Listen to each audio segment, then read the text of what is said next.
الحمد لله رب العالمين والعاقبة للمتقين ولا عدوان إلا على الظالمين وأشهد أن لا إله إلا الله وحده لا شريك له ولي الصالحين وأشهد أن محمدا عبده ورسوله وصفيه من خلقه وخليله سيد الأولين والآخرين اللهم صل عليه وعلى آله وصحبه ومن اتبعهم بإحسان إلى يوم الدين أما بعد.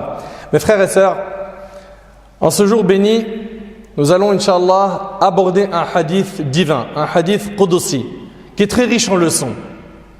Ce hadith nous rappelle à quel point nous sommes pauvres. Nous sommes dans le besoin de notre Seigneur Azza wa Jal, que nous devons être modestes, pleins d'humilité, car nous vivons une époque où la langue de j'ai fait, je suis, grâce à moi, c'est trop propagé. On veut une époque où chacun d'entre nous sent qu'il a un grand mérite. Trop de gens sont touchés par al-ujb, la fatuité, par l'orgueil, al-kibr.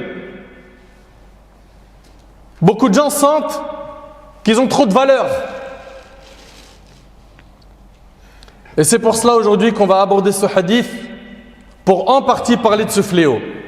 Ahbab al-Kiram, Abu Dharr radiallahu anhu, ce noble compagnon, il rapporte que le prophète alayhi salatu wassalam a rapporté de la part de son Seigneur Azza wa Jal. Donc il s'agit d'un hadith Qudusi, un hadith divin.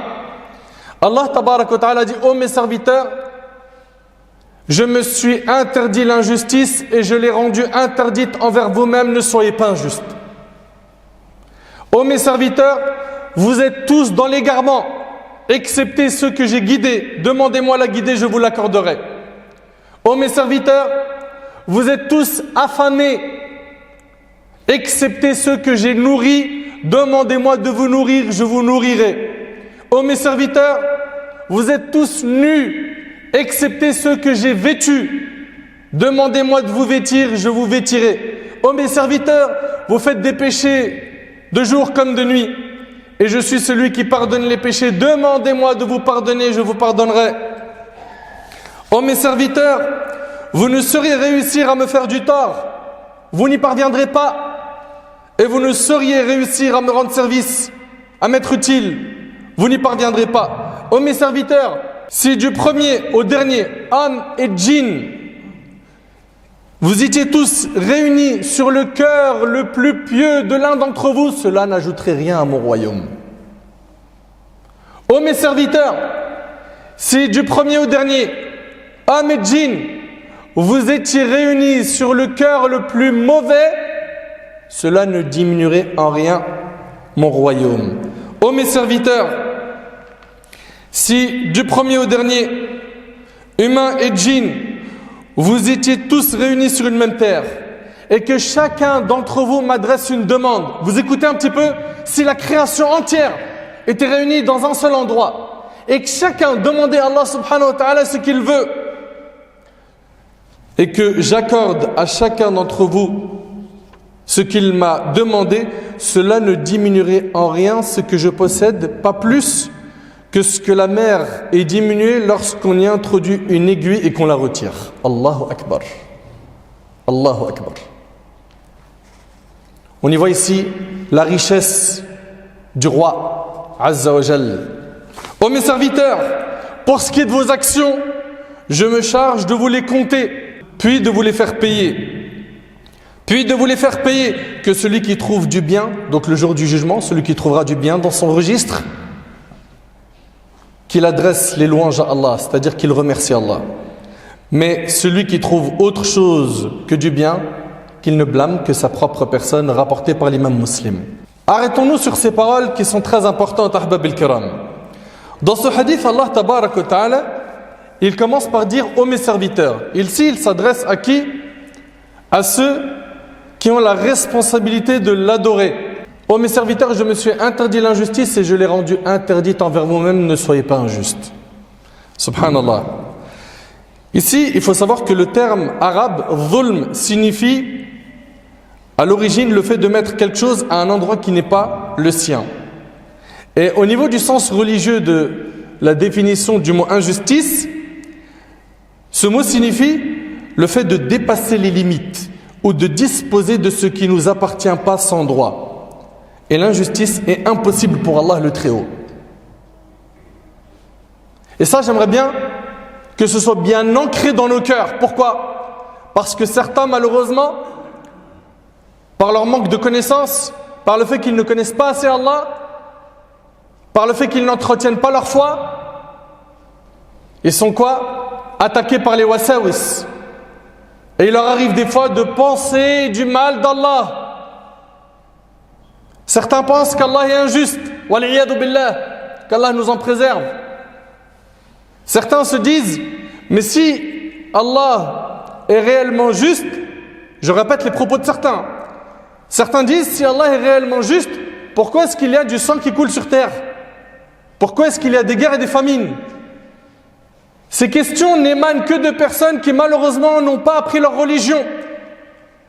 Et hélas, ils sont très nombreux. Et je vais y répondre à cette phrase pour que vous voyez à quel point, avec un verset, une parole divine, un hadith du prophète sallam, tout ça s'efface.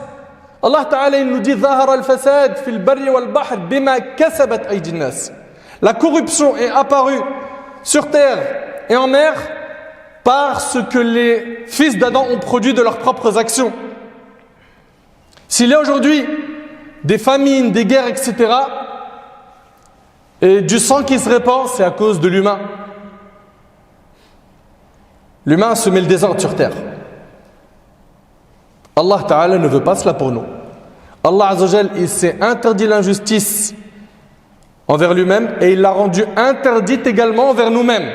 Allah Tabarak wa Ta'ala a dit et je n'opprime nullement les serviteurs. Allah Tabarak wa Ta'ala a dit et Allah ne veut point léser les mondes. Allah Azzawajal a dit en vérité Allah n'est point injuste à l'égard des gens, mais ce sont les gens qui font du tort à eux-mêmes. Remettons les choses à leur place. Allah Tabarak wa Ta'ala n'est pas injuste. Deuxièmement,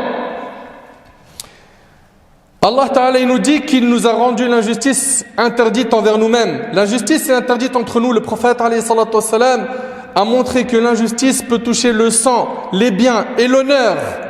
Il a dit lorsqu'il était dans la période du pèlerinage, le jour de la fête, il a dit ici, votre sang, vos biens et votre honneur sont sacrés, comme est sacré ce jour-ci, le jour du sacrifice. Dans votre cité-ci, la Mecque, et dans votre mois-ci, le mois de Dhul Hijjah, et le hadith il est rapporté par le Bukhari. Et l'injustice est de deux types. L'injustice de l'âme, dont le summum est le fait de donner des associés à Allah, qu'ils soient exaltés.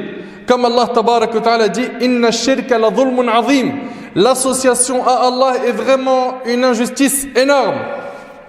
Et le deuxième type d'injustice, c'est l'injustice de l'homme envers autrui.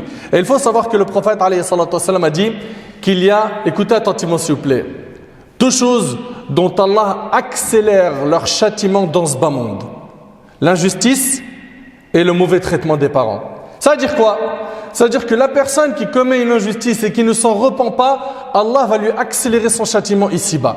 Il va déjà goûter à une vie très difficile, à une vie amère, à cause de ce dhulm, à cause de ces injustices qu'il a commises. Donc il faut savoir que si tu ne te repens pas de l'injustice, tu payes ici, tu payes là-bas. Et les factures, elles sont lourdes. Mais il y en a qui oublient que le châtiment d'Allah aura lieu inévitablement. Allah Tabarak wa Ta'ala, il nous dit dans le hadith, ô mes serviteurs, il nous dit, vous êtes tous dans l'égarement, excepté ceux que j'ai guidés. Allahu Akbar. À la base, on est né, comme vous le savez, ignorant, n'est-ce pas? Wallahu akhrajakum min butuni ummahatikum la ta'lamuna shay'an. Allah vous a fait sortir du ventre de vos mères, vous ne connaissez rien. Tu es sorti du ventre de ta mère, est-ce que tu savais parler? Tu savais marcher? Rien. C'est grâce à Allah que tu as acquis, que tu as appris ce que tu as appris aujourd'hui. Et malheureusement, beaucoup de gens l'oublient. Aujourd'hui, Tabarakallah, il gère une grande entreprise.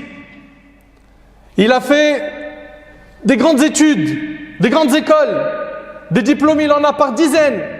Et il oublie que c'est grâce à Allah. Il attribue la réussite à sa propre personne miskine. Sans Allah, tu n'es rien.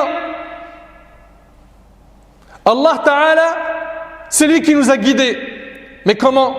Allah Ta'ala, il a dit, vous êtes tous égarés, excepté ceux que j'ai guidés. Demandez-moi la guiderai, je vous l'accorderai. La guidée, elle tombe pas du ciel. Comme on entend aujourd'hui beaucoup de gens dire, Inch'Allah, Rabbi Yehdi, un jour, Allah il me guidera. Ça tombe pas du ciel. T'as du mal à comprendre ce point, mon frère, ma sœur? Réveillons-nous. Concernant, subhanallah, un boulot, on fait les causes. Le CV, on postule, les entretiens, parce qu'on sait que ça tombe pas du ciel. Mais la guidée, ça va tomber du ciel selon toi. Où sont tes efforts pour aller vers Allah? Oh mes serviteurs, vous êtes tous affamés, excepté ceux que j'ai nourris. Demandez-moi de vous nourrir, je vous nourrirai. Oh mes serviteurs, vous êtes tous nus, excepté ceux que j'ai vêtus. Demandez-moi de vous vêtir, je vous vêtirai.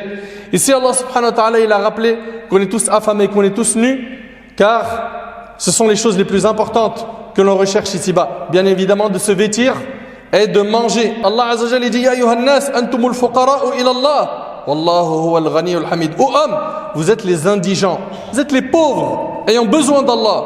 Et c'est Allah, lui, qui se dispense de tout et il est le digne de louange. Allahu Akbar. Allah Ta'ala, il nous dit également, après nous avoir rappelé qu'on n'est rien sans lui, que sans lui tu es nu, sans lui tu es affamé, sans lui tu es ignorant, sans lui tu es égaré. Allah Ta'ala, il nous dit également, ô mes serviteurs, vous faites des péchés, des fautes, de nuit comme de jour, et je suis celui qui les pardonne. Demandez-moi de vous pardonner, je vous pardonnerai. Subhanallah, tu fais un péché, généralement, Allah Tabaraka wa Ta'ala, qu'est-ce qu'il fait? Il couvre ton péché. Il ne te dévoile pas. Puis, si tu demandes à Allah de te pardonner, se rajoute à cela qu'il te pardonne. C'est effacer de ton compte. Qu'attends-tu pour revenir vers Allah subhanahu wa ta'ala, le clément? Qu'attends-tu pour revenir vers Allah sincèrement? Pourquoi est-ce qu'on ne l'aime pas du plus profond de notre être? Parce que ça ne suffit pas de dire avec la langue, j'aime Allah. Est-ce que ça se manifeste avec les actions? Allah Ta'ala a dit, Inna Allah yaghfiru dhunuba jami'a. Allah pardonne tous les péchés. Oui, c'est lui le pardonneur, le très miséricordieux. Fastaghfiruni, demandez-moi de vous pardonner, je vous pardonnerai. Subhanallah. Oh mes serviteurs, si du premier au dernier, hommes et djinns, vous étiez tous réunis sur quoi? Sur le cœur le plus pieux de l'un d'entre vous. Cela n'ajouterait rien à mon royaume. Ça veut dire qu'en réalité, quand tu fais des bonnes actions, tu les fais pour toi. Tu ne rajoutes rien dans le royaume d'Allah. Tu fais du bien, c'est toi qui en tires profit. Tu fais du mal, tu ne diminues rien dans le royaume d'Allah. C'est toi qui perds yawm al-qiyamah. Allah Tabaraka wa Ta'ala, il nous le dit, quiconque fait une bonne œuvre, c'est pour son bien. Et quiconque fait le mal, il le fait à ses dépens. Ton Seigneur cependant n'est point injuste envers les serviteurs. Ensuite, Allah Tabaraka wa Ta'ala, il nous dit, ô mes serviteurs, si du premier au dernier, hommes et djinns, écoutez attentivement, vous étiez réunis sur une même terre. On demande tous quelque chose à Allah et qu'il nous accorde à tous ce qu'on a demandé. Cela ne diminuerait en rien son royaume, pas plus que ce qu'une aiguille diminue de la mer quand elle est trempée et elle est retirée. Qu'est-ce qu'une aiguille diminue de la mer? Allah yabarak fikum. Ça veut dire qu'en fait, toutes les demandes de l'humanité entière ne diminuent en rien le royaume d'Allah subhanahu wa ta'ala. Allah tabarak wa ta'ala, il nous dit, tout ce que vous possédez s'épuisera, tandis que ce qui est auprès d'Allah durera. Et l'imam al-Bukhari et Muslim ont rapporté d'après Abu Huraira radiyallahu anhu que le prophète alayhi salatu wassalam a dit, la main droite d'Allah est pleine. Les dépenses faites au cours du jour et de la nuit ne diminuent pas son contenu. Ne voyez-vous pas ce qu'il a dépensé depuis la création des cieux et de la terre et qui n'a rien diminué de ce qu'il tint dans sa main droite? Son trône est sur l'eau, de l'autre main il tient ce qu'il élève et ce qu'il baisse. L'imam al-Tirmidhi rahimallah a dit, c'est un hadith que les imams ont rapporté, nous y croyons tel qu'il est sans expliquer ou le conjecturer. Et plus d'un imam, parmi eux, Sufyan al-Thawri, l'imam Malik ibn Anas, ibn Uyayna et ibn al-Mubarak ont dit, ces choses-là qui sont rapportées, on y croit et on ne discute pas le comment, à savoir les attributs divins. Et dans le recueil de l'imam Muslim selon Abu Huraira, le prophète alayhi salatu wassalam a dit, lorsque l'un de vous invoque Allah, qu'il ne dise pas Seigneur, pardonne-moi si tu veux. Seigneur, fais-moi miséricorde si tu veux, mais qu'il soit plutôt résolu dans son invocation, car il a pouvoir sur toute chose. Vous entendez? Allah a pouvoir sur toute chose. Ensuite, Allah tabaraka wa ta'ala, il finit le hadith en disant: « Oh mes serviteurs, ce sont vos actions, je me charge de les compter pour vous. » Et donc il nous rendra nos registres yawm al-qiyamah. Celui qui trouvera du bien, qu'il remercie Allah, et celui qui trouve autre chose que cela, qu'il ne blâme que sa propre personne. Allah Ta'ala dit: quiconque fait un bien fût du poids d'un atome le verra, et quiconque fait un mal fût du poids d'un atome le verra. Allah Ta'ala a dit: le jour où chaque âme se trouvera confrontée avec ce qu'elle aura fait de bien et ce qu'elle aura fait de mal, elle souhaitera qu'il y ait entre elle et ce mal une longue distance. Allah vous met en garde à l'égard de lui-même. Allah est compatissant envers ses serviteurs. Mon frère ainsi que toi, ma soeur, comprends que yawm al-qiyamah tu trouves du bien. Alhamdulillah, sache que sur terre tu avais assuré. Dans le cas contraire, ne blâme que ta propre personne. Tu n'as pas profité de ta vie comme il le fallait. Tu as peut-être profité de la dunya pour les plaisirs et les loisirs qui vont satisfaire les besoins de ton corps, mais ton âme tu l'as laissé courir à sa perte. Wal'iyadhu billah.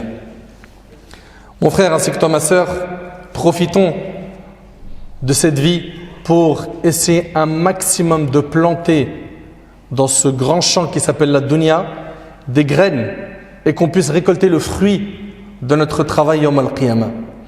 Faisons un maximum pour faire le bien tant que nous sommes vivants. Et le plus grand bien que tu peux faire déjà, c'est de renouer un contact solide avec ton Seigneur. Toi qui jusqu'à maintenant as du mal à te repentir, toi qui jusqu'à maintenant vis une vie entre deux mondes, entre le monde du din et le monde de l'égarement. Rappelle-toi également de ce hadith qu'Allah subhanahu wa ta'ala n'est pas injuste. Rappelle-toi également qu'Allah tabaraka wa ta'ala nous a interdit l'injustice entre nous. Rappelle-toi que tu es pauvre et que tu as besoin d'Allah et qu'il n'a pas besoin de toi et que ton adoration ne te sert qu'à toi et pas à lui. Rappelle-toi que la désobéissance ne te fera du tort qu'à toi et à personne d'autre. Rappelle-toi mon frère que le jour du jugement, il n'y a pas possibilité de faire marche arrière.